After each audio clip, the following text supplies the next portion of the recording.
Post அன்பர்கள் அனைவருக்கும் சிவசரவணனின் அன்பான வணக்கங்கள். இன்றைக்கி சவுத் ஃபேஸிங்கில் 2BHK உள்ள ஒரு அருமையான வரைபடத்தையும் குழிக்கணக்கு அதில் என்ன பலன்கள் அப்படின்றதையும் நம்ம பார்க்க போகிறோங்க. ஸோ இதில் நிறைய அன்பர்கள் நீங்கள் வரைபடம் அமைத்து கொடுப்பீர்களா அப்படின்னு சொல்லி கேட்குறாங்க. ஸோ வரைபடம் அமைத்து கொடுத்து கொண்டே இருக்கின்றோம். அதே மாதிரி பிளான் நீங்கள் பார்த்து சரி பார்த்து கொடுப்பீங்களா? சரி பார்த்து கொடுத்துக்கிட்டே இருக்கிறோம். அதுக்கு ஒரு கன்சல்டிங் ஃபீஸ் வாங்குகிறோம். அப்புறம் வீடே நாங்கள் கட்டி முடிச்சிட்டோம் சார், அதை நீங்கள் சரி பார்ப்பீங்களா? அதை நம்ம கரெக்ஷன் செய்ய முடியுமா? செய்ய முடியும். லேண்டு நாங்கள் வாங்க போகிறோம், எந்த திசை சரியாக வரும் அப்படின்றதையும் இந்த 4மே அடியேன் பார்த்து கொடுத்து கொண்டே இருக்கின்றேன். இப்போ வரைபடத்தை பார்ப்போம். இப்போது 17 அடிக்கு 45 அடி வெளியளவு வாஸ்துப்படி இருக்கணும், உள்ளளவு வாஸ்துப்படி இருக்கணும். இன்னர் மெஷர்மெண்ட், அவுட்டர் மெஷர்மெண்ட், கார்னர்களை இப்போ நம்ம பார்க்க போகிறோம். 5Gங்கிறது இப்போ இது நார்த் ஈஸ்ட்டில் நாங்கள் போர்வெல் மழைநீர் சேரிப்பு சம்பு, செப்டிக் டேங்க் நார்த் வெஸ்ட்டில் இருக்கணும். செப்டிக் டேங்க் கன்னி மூலையில் மொட்டை மாடியில் உயரமாக வாட்டர் டேங்க் இருக்கணும். இது நிறைய அன்பர்கள் கன்னி மூலையில் நீங்கள் மாடிப்படி போடுறது தப்பு சார் அப்படின்னு சொல்லி கேட்குறாங்க. வீட்டுக்குள்ளேருந்து மாடிப்படி மிதித்து வெளியே போகக்கூடாதுங்க. மாடிப்படி வெளியில் தனியாக கன்னி மூலையில் இருக்கலாம். இப்போது 5G பார்த்துட்டோம். 4Cங்கிறது 4 கார்னர். தெற்க பார்த்த வீட்டிற்கு அக்னி மூலையில் தலைவாசல் வைத்தால் பொன் முட்டை சேரும். இது வெராண்டா. இது ஹாலனுடைய என்ட்ரன்ஸு 11க்கு 16. அதுக்கப்புறம் ஒரு யூட்டிலிட்டி, ஈசானத்தில் ஒரு பெட்ரூம், இந்த இடத்துல ஒரு ஜன்னல் கொடுத்துருக்கு 11க்கு 10. ஸோ ஈசனுடைய பாகத்தில் அப்பா அம்மா படுத்தாங்கன்னாக்கா ஆரோக்கியமாக இருப்பாங்க, நலமாக இருப்பாங்க, நீங்கள் நல்லா இருக்கணும்னு சொல்லிட்டு நினைப்பாங்க. கிச்சனு, அதுக்கப்புறம் பூஜை அறை, அப்புறம் கன்னி மூலையில் ஒரு பெட்ரூம், டாய்லெட்டு கொடுக்கப்பட்டிருக்கு. இப்போது ஜன்னல் ஈசானியத்தில் வச்சுருக்கோம். கன்னி மூலையில் பெட்ரூம், கட்டில், வாட்டர் டேங்க் மொட்டை மாடியில் வைக்கிறோம். பீரோவை கன்னி மூலையில் இந்த இடத்துல பீரோ வைக்கணும். ஸோ இதனுடைய வாயு மூலையில் தான் நம்ம டாய்லெட் கொடுத்துருக்கோம். எப்போவுமே டாய்லெட்டுடைய மங்கு அந்த உட்கார்றது நார்த்து சவுத்தில் இருக்கணும். பூஜை அறை ஈஸ்ட் ஃபேஸிங்கில் சாமி இருக்கணும். இது நிறைய அன்பர்கள் குழப்பிக்கிறாங்க. டாய்லெட்டுக்கு பின்னாடி பூஜை இருக்குது, இல்லை முன்னாடி வருதுன்னு சொல்லிட்டு. சாமி பார்க்குறது நம்ம வைக்கிறது ஈஸ்ட் ஃபேஸிங்கில், டாய்லெட்டு நார்த் சவுத்தில் இருக்கணும்.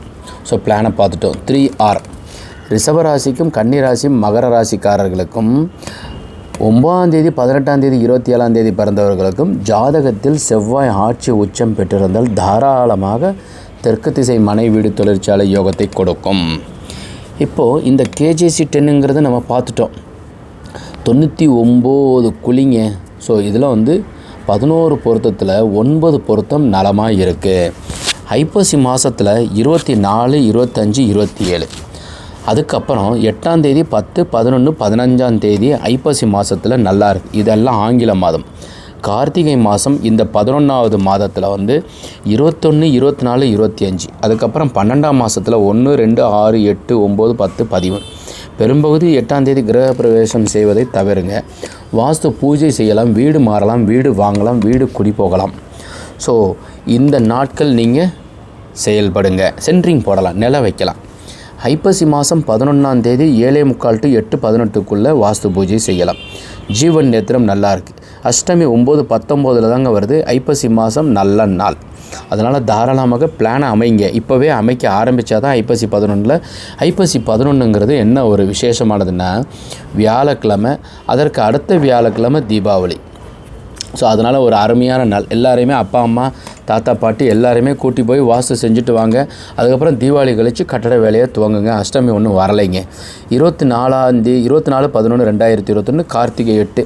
கார்த்திகை மாதம் காஞ்சா காயும் பேஞ்சா பேயின்னு சொல்லுவாங்க. ஐப்பசி மாதம் அடைமலை. அதனால் 2 மாதம் நல்லா இருக்குது. ஐப்பசி கார்த்திகை மார்கழியில் வாஸ்து கிடையாதுங்க. ஸோ இந்த கார்த்திகை 8 புதன்கிழமை சித்தயோகம் நல்லா இருக்குது, ஜீவன் நேத்திரம் நல்லா இருக்குது. காலையில் 10:54 to 11 வாஸ்து செய்யுங்க. இப்போது இந்த மாதிரி நாங்கள் பிளான் நீங்கள் போட்டு கொடுப்பீங்களா சார்? இந்த குழி கணக்கு இந்த 5 ஐட்டமும் நாங்கள் ஃபாலோ பண்ணுறோம். ஸோ அது எப்படி ஃபாலோ பண்ணுறோம்னா, ஃபுல் பிளான் அமைச்சு கொடுக்கறதுக்கு ஒரு 2 மாடல், இதே மாதிரி 2 மாடல் வரும். தரைதளத்துக்குனாக்கா 6000 வாங்குகிறோம். முதல் தளம் சேர்த்துனாக்கா 9000 வரும். இதெல்லாம் 1000 ஸ்கொயர் ஃபீட்டுக்குள்ளே அடங்கும். ஸோ இது ஃபுல் பிளான் கன்சல்டேஷனுக்குன்னா 2000 rupees. நீங்கள் பிளான் அமைச்சிருக்கிறதுக்கு நாங்கள் பார்த்து சொல்கிறதுக்கு. இதுவும் தரைதளத்துக்கு. அதுக்கப்புறம் லேண்டு கன்சல்டேஷன் பண்ணணும்னா 1000 rupees. அதுக்கப்புறம் வந்து பில்டிங் நீங்கள் கன்சல்ட் பண்ணணும், கட்டி முடிச்சிட்டிங்க அதுக்கு கரெக்ஷன் செய்யலாமா அப்படின்னு சொல்லி கேட்டிங்கன்னா 3000 ருபீஸ் சார்ஜ் வாங்கி நாங்கள் பண்ணி கொடுத்துட்ருக்குறோம். ஸோ இது அப் டு தீபாவளி வரைக்கும் நாங்கள் இதை வந்து இந்த மாதிரி செய்ய போகிறோம். ஸோ நிறைய அன்பர்கள் இந்த ஐப்பசி மாதம் வாசு செய்து கட்டட வேலையை துவங்கணுங்கிறது ஒரு நல் எண்ணத்துடன் இதை மாதிரி நாங்கள் செயல்படுறோம். ஸோ உங்களுக்கு இந்த பிளானை நாங்கள் அமைச்சு கொடுக்கறதுக்கு தேவைப்படுற நம்பர் வந்து 9952166706ங்கிற நம்பருக்கும் 900-933-42-128ங்கிற நம்பருக்கு நீங்கள் தொடர்பு கொள்ளலாம். வாஸ்துள்ள வீட்டில் வசிப்போம், வளமுடன் வாழ்வோம். மீண்டும் நாளை ஒரு அருமையான வரைபடத்துடன் சந்திக்கின்றேன். வணக்கம்.